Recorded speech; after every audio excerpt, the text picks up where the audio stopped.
Today I'd like to talk about the spoon theory. When you have chronic illnesses and chronic pain, you become so accustomed to your signs and symptoms that you start overlooking them.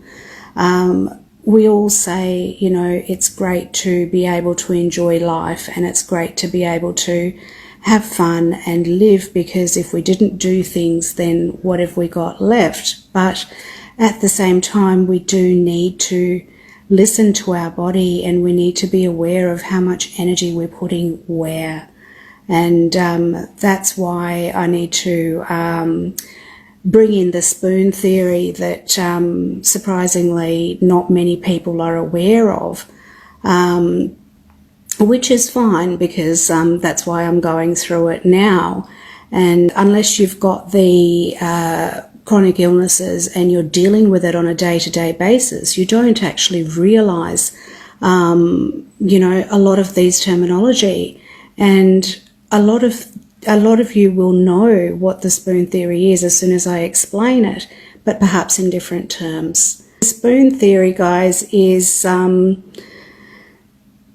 basically quantifying our energy usage throughout the day. So what the spoon theory tells us is that we get up in the morning and we have a shower, and taking a shower uses up so many spoons.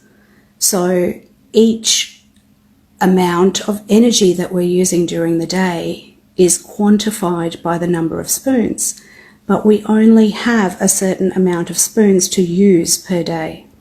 So if we use up, say, 3 out of 10 spoons for a shower, we only have 7 spoons left to do everything else for the rest of the day.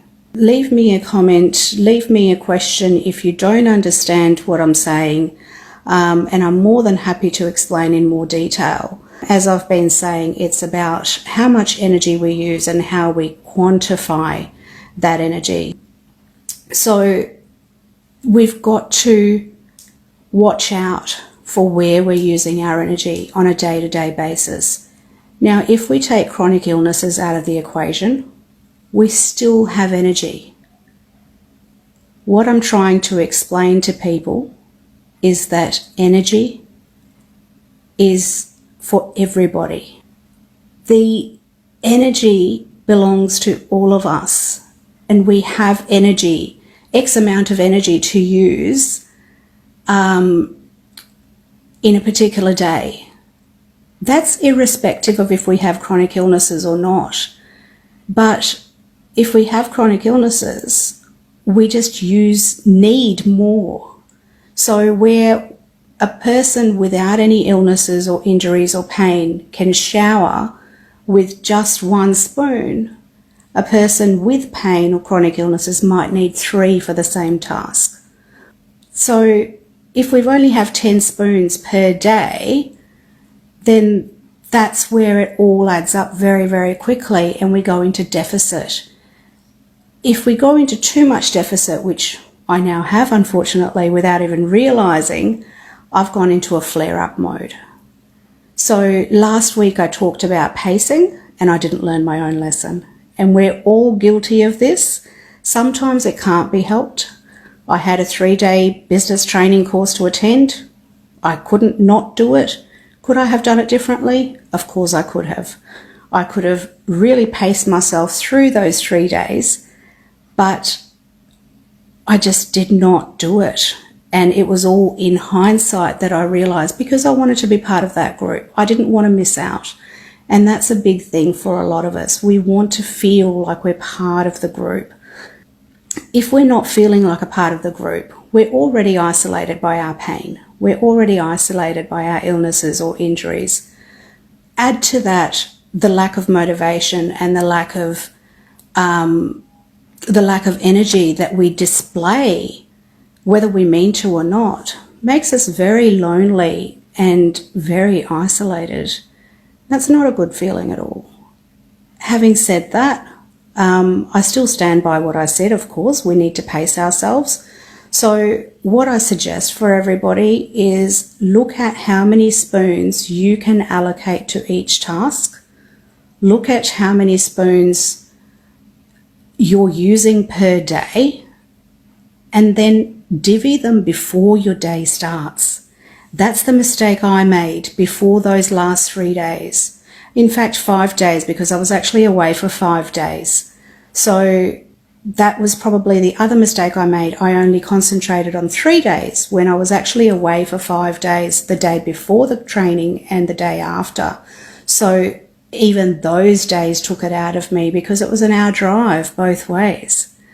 And then I had the extra traffic energy, and using the laptop or using technology is very, very draining. Everything we use with electricity is very, very draining. Whether you realize it or not, technology is not good for us.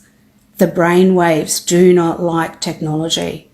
And I know every time I'm on the computer for too long, and for me, that's different to what your too long means, I can't do it.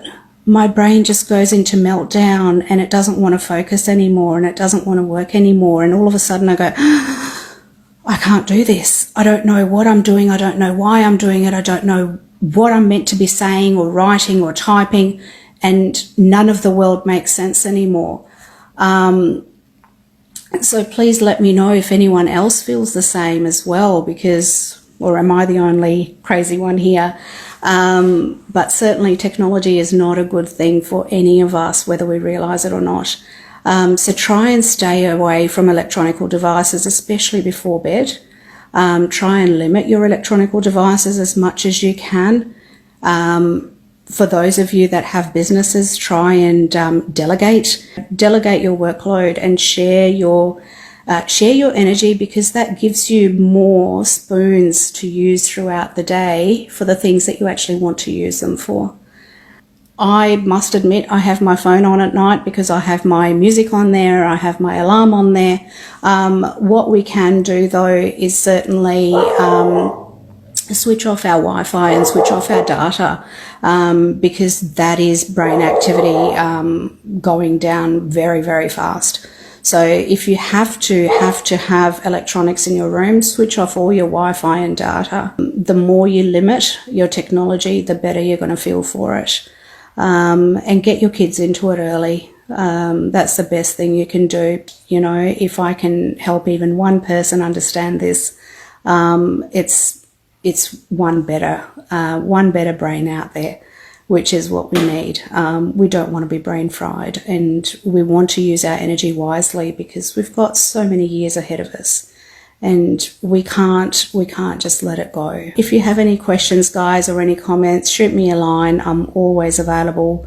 Check me out on my website and my Facebook group, Happy Healthy Warriors, which is for all you awesome guys out there who want to actually move on with your lives and become happy and healthy within yourselves and use your energies wisely.